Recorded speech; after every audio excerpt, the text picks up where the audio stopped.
that makes it a better radio over the older radio. I mean, the TR4C is great. I'd use it any day, and I'd love it, and I have a lot of fun with it. But, if I was really relying on that radio for, let's say, an emergency communication system, and I wanted to get something right out of the box that's going to turn on, and I'm not going to have to mess around with anything, well, I'd go with a modern, simple radio right out of the box. And we always have to remember as radio amateurs that one of the reasons why we exist is to provide emergency communications as well. And that's a really good out-of-the-box emergency communications radio. We use those in our ham aid kits that we actually provide to disaster areas. Whereas the local section managers declare a disaster, they may ask us to send us some radio equipment down to where their problems are, the flooding or fires or hurricanes. We provide amateur radio equipment. And amateur radio operators are known for going to disaster scenes because they're trained in radio emergency communications. But unfortunately, they can only stay down there so long, and they usually have to take their radio equipment back with them. So the ARL has a plan called the Ham Aid Program where radios are sent down to disaster areas, and then the equipment stays there until the disaster's over, and then they send it back to ARL headquarters. So something simple out of the box like the 718 is perfect, and we use that radio. Well, we're not sending down TR4Cs. No. However, if we get hit with an EVP, you see, let me tell you this. Do you know what the biggest EMP problem that we have today is? Lightning. That's an electromagnetic pulse that is the same kind of pulse that would be generated from the sun or a nuclear disaster or whatever, but lightning is the biggest EMP you can get. A close lightning strike is far worse than a bomb detonated hundreds of miles away or wherever. So think of it this way. I can take all of my solid-state radios out of the old microwaves that I got stacked up in the ham shack? Yes. We can also all take off our tinfoil hats, too, because we'll be all right as well. But if we do that, then the aliens can pick up our brainwaves. That's right. And if you notice, I have this band aluminum on the back of the neck where the implant is. Boy, it's really been itching lately. Could you pull that out with those tweezers? Thank you. No, EMP is a big deal. That's your big electromagnetic pulse is lightning. So people that really worry about their breaking their radios, well, if you have a lightning strike a quarter mile away, that's a bigger electromagnetic pulse than anything else that could happen. Bigger than anything else. But what about the fact when they're talking about when they detonate an atomic bomb or a neutron bomb or something like that even automobiles within 15 miles of ground zero are completely disabled and cannot run. I mean, that's a powerful EMP. Yeah, that's a possibility. But if lightning strikes your car too, or strikes nearby, it could do the same thing. It could shut you down. And aircraft, of course, they're flying through clouds and lightning, and there are dozens of failures of electronic systems aboard aircraft every single year. So it's through electromagnetic pulse, which is lightning. That's the biggest thing you have to worry about. Well, I was wondering about that. And I wonder sometimes about when we get hit with things we don't necessarily know what they are. Yeah. There's this thing called ball lightning. I've seen that. I've never seen ball lightning. Before I started as an engineer, test engineer at the Aero Laboratories, I spent 28 years as a television engineer at Channel 30 in West Hartford. And for a year and a half solid, I was the transmitter engineer on top of Rattlesnake Mountain in Farmington. My boss used to tell me, Bill Canara, he's still around, tough Italian guy. He says, Bobby, I'd never want to catch you with your feet up on that desk up here. Only if there's a lightning storm are you allowed to put your feet up on the desk. And, he was right, because we used to attract lightning with our 1,000-foot antenna all the time, and it would come down, it would come in the building, and it would be always some sort of spark, and something would fail or whatever, and the lights would go off, and the generator would come on.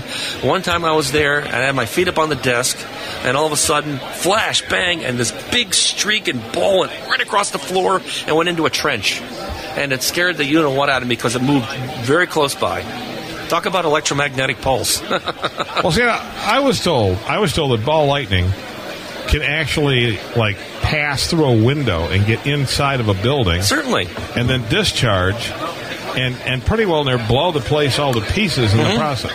This is what I was told. Now, you hear these things. I believe that. But you don't know how much of that's true. I mean, Well, if the lightning can come all the way down from the sky or from the ground all up to the sky, it's going to pass through things like wood, glass, et cetera, it can do that. And the power of lightning is really quite awesome. And it's something that you should respect, especially if you're an amateur radio. Disconnect your antennas. I had barrels outside my house to disconnect all the coax. And I certainly think that everybody out there with an outside antenna should have some sort of surge protection, lightning protection. Even if you have all the lightning protection in the world, that doesn't guarantee that lightning can't come in your house and blow something up. Okay, now here's what I have. Okay. I have open wire line. Yeah, good. I'm a believer in the old Johnson kilowatt matchbox. Yes, link coupling. Yes, and open wire line. Beautiful. Yeah, that's nothing wrong with that. That's my way of doing things. Yep. But now, what I've got on my open wire line, where everybody likes to try to make open up a hole in the wall and stick to something. Two wall tubes out there, certainly. Right, well, no. I'm talking about feeding it into the house. Okay? Yes. Okay, I have a place where it comes in, but I disconnect the thing and I drop it outside. That's exactly what I do. I have a rope on that feed line. Sure. I'm trying to talk and it's not working too well. Have you ever had that happen before? You're perfect. Anyways, but I'll drop it outside. Yeah. Now the reason why I drop it outside is I had it indoors at one point, and I was upstairs, and I had to go some distance with it, so it was kind of, I want to say, about 1.5 feet away from an inside wall and traveled a little ways.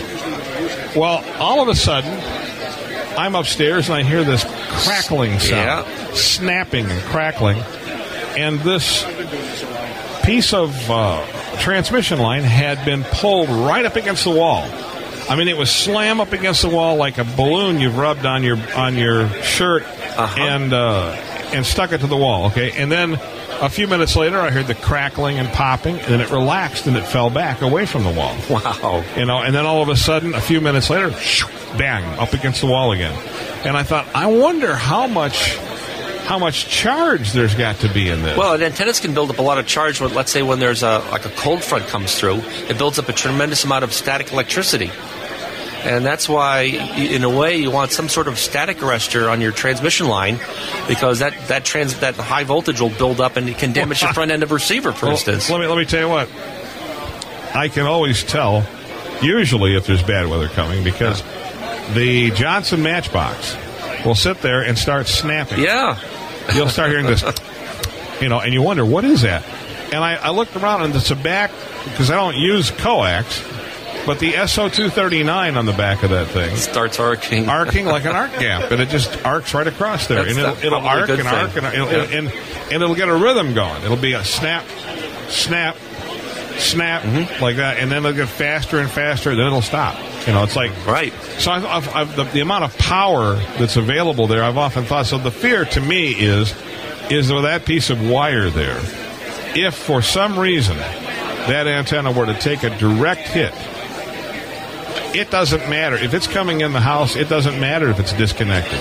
It's going to bring every bit of that inside the house, and it's going to try to figure out somewhere to go. That's right. And so I drop it outside. It's a pain. It is a pain, but you just have to remember to do it. That's exactly what I do. And living in Tennessee, I've seen thunderstorms blow up in the middle of January. We have thunder snow in New England. Thunder snow? Yeah, thunder snow. Well, Bob, I thank you so much. I know you're telling me you got to get moving. Yeah, I got to get back to my kit building booth. I want to make sure my volunteers that are there are attended to and everything is going okay. And I greatly appreciate the opportunity to speak with you today, Ted, and thank you for letting me on your show. And for all those listening out there, thank you, if you're ARL members, thank you for supporting the American Radio Relay League through your membership. And just remember that the spectrum that we use is always under the gun to be taken away by other interests. Far more than what most people realize. They have no idea how under the gun it is. And, by supporting the ARRL, there's the Spectrum Defense Fund. If you have any extra dollars, I'd ask you to please donate to that so our interests in Washington, D.C., our lawyers, can go to battle for us radio amateurs to make sure that our spectrum is not auctioned off to the highest bidder. And so that's what we one of the very small things that we do at the ARL. But we're there to represent you. We can't please all the members all the times, but we do the best to represent your interests in amateur radio. So thank you on behalf of the American Radio Relay League.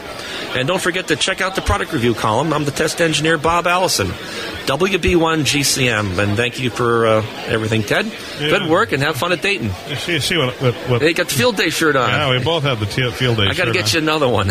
We went. Well, anyways, I was going to say one thing, and that is this. While you're sitting there. Okay. The ARRL, at times, I've noticed, and you can't help but notice, becomes a subject of controversy with some hams. Okay. Yep. And I would like to say that I would like to invite radio amateurs to consider the fact that if you have something about the league that you don't like, by all means, contact us. Take it to the league. Yep. You know, in most cases, what I've heard is it's been some amateur somewhere it basically is kind of stepped out of line, that has an appointment with the league or something. Yep. You know, it's been some local person. You know, and but the thing of it is what people don't realize is that doesn't represent the entire league. Mm-hmm. Because if you're a member, you've got just as much representation as the guy that you got upset with. That's right. You know, and you need to, instead of get your feelings hurt and go away, you need to jump in the middle and get involved in it. And you also have to contact your division director. If you have any issues with the league or any problems, if you don't like anything that we've done or any of our decisions, just let us know. I mean, that's what we really want, is we want that feedback. That's very important. And I just want to also remind people that, remember, the ARL is a not-for-profit business. We're not in it for the money. We're in it because of the love of amateur radio, and we're in it, and the money that we generate through the sales of our publications, through membership dues and advertising that you see in our publications, and the shirts and the books that we sell, all that kind of stuff, that money is used to pay for programs such as the education branch, where we invite teachers in. They learn all about electronics curriculum and science and electric magnetism programs that they bring back to the classroom. That's a service we provide to educators. Well, the other thing too, let me just say that something a person joins, and I think it's one of the best deals there is. Yeah. But you get QST, not just the magazine mailed to you, but you get the complete QST archive.